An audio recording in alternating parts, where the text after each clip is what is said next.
Hello, I'm Sensei Alex Kakuyo, regular contributor for Buddhistdoor Global. Thank you for joining me for this episode of The Ordinary Buddhist. The title of today's talk is Assembling Our Buddha Nature. Before we get into that, please subscribe and hit the notification bell. That way you'll be notified when I post talks in the future. If you wouldn't mind hitting the like button, that'd be great too. So, we recently had some furniture delivered to the homestead, and I've been working for the past few hours trying to put it together. And I'm a little bit different than most people in that I read the instruction manual from cover to cover. Then I take out all the pieces and I put them in separate places on the floor and just kind of absorb what I'm looking at. I like to be able to visualize things before I try to put them together. And I have to say, this process has worked out for me. Generally speaking, if I follow the instructions closely, I'll end up with a chair or a table or a desk that works like it's supposed to.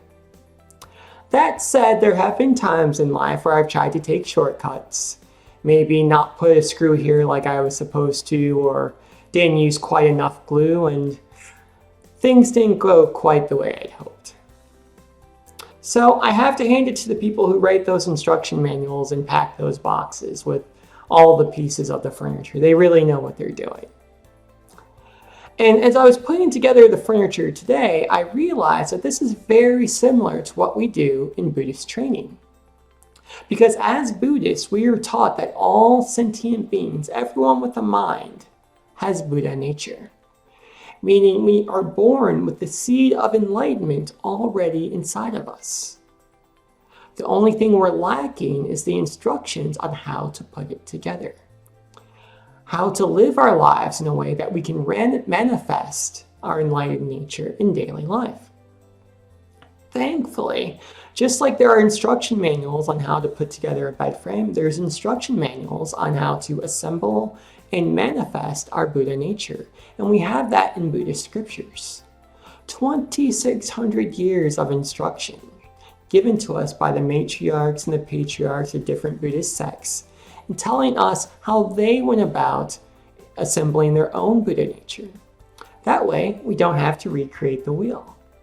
We simply have to follow their instructions step by step, and 9 times out of 10, we'll get where we want to go.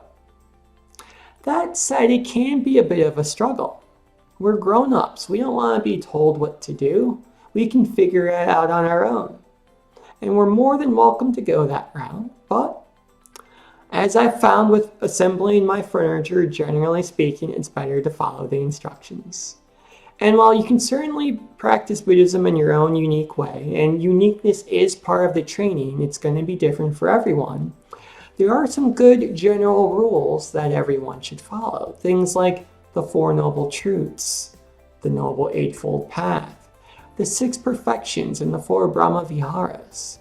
If we integrate these things into our practice, then things will go more smoothly. If we utilize instruction manuals like the Nirvana Sutra, the Brahma's Net Sutra, the Lakavattara Sutra, and take those teachings and apply them to daily life, then we won't end up with a good armchair, but we'll have a more peaceful and more contented life. And that, of course, is the goal of all of our Buddhist training. So, next time we try to assemble a chair or figure out a Buddhist ritual, maybe it's a good idea to pull out the instruction manual and see what we find. Amitabha.